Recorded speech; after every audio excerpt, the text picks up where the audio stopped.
আমার প্রিয় চাষি ভাই ও দাদারা, আপনারা প্রত্যেকেই একটা সমস্যায় পড়েন। এই সময় আমের মুকুল এলে আমের মুকুলগুলো ঝরে যায়, বা অনেকের আমের মুকুল আসে না, বা আম গুটি ধরলেও গুটিগুলো ঝরে যায়।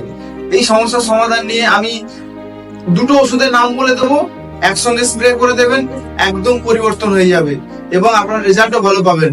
তার আগে আমি আপনাদের বলে দিই, আমি 1 বছর যাবত ট্রেনিং নিয়েছি এবং আমার লাইসেন্স আছে সার, ওষুধ, বীজ তিনটেরই।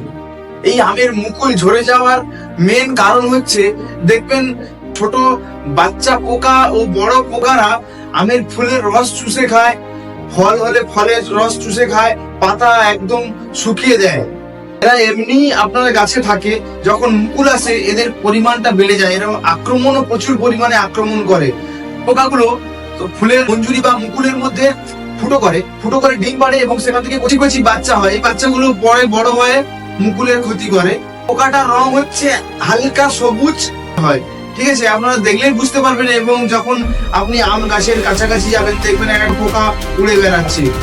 আর একটা পোকা হলো দোয়ে পোকা বা মিলিবাগ যাকে বলে। এই দুটো পোকার আক্রমণে ফুলের মঞ্জুরি শুকিয়ে যায় এবং মঞ্জুরি ঝরে যায়, আম ধরে না, আম ধরলেও নষ্ট হয়ে যায় এই দুটি পোকার কারণে। তো আমি দুটি ওষুধের নাম বলে দিচ্ছি। আপনারা বায়ারের অ্যাডমায়ার অথবা বায়ারের কনফিডার এবং ক্লোরোপাইরিফস প্লাস সাইপারমেথ্রিন গ্রুপের যে কোনো কোম্পানির ওষুধ আপনি ব্যবহার করতে পারেন।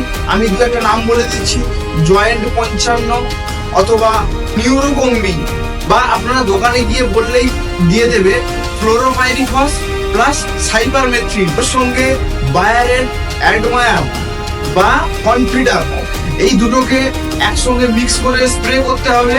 আর এর ডোজ হলো, যেটা বললাম, জয়েন্ট 55 বা যে কোনো কোম্পানির আপনারা নিতে পারেন। ক্লোরোপাইরিফস প্লাস সাইপারমেথ্রিন একসঙ্গে থাকবে, সেই কম্পোজিশন, সেই ওষুধটাই নেবেন। ক্লোরোপাইরিফস প্লাস সাইপারমেথ্রিন আমি যেমন বললাম জয়েন্ট 55 ডোজ হচ্ছে 10 লিটারে 25 ml। আর বায়ারে অ্যাডমায়ার 2 গ্রামের একটা পাতা হয়, যেটা দেবের হচ্ছে 10 লিটার জলে একটা পাতা।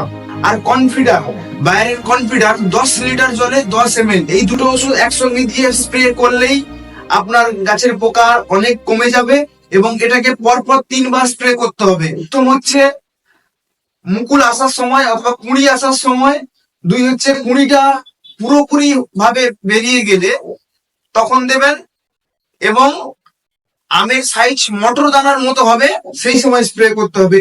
ডোজটা আমি বলে দিয়েছি বন্ধুরা, আপনারা অবশ্যই করে ব্যবহার করুন, রেজাল্ট পাবেন। একদম চোখ বন্ধ করে মেরে দিন, একদম অবশ্যই করে রেজাল্ট পাবেন, কোনো চিন্তা নেই।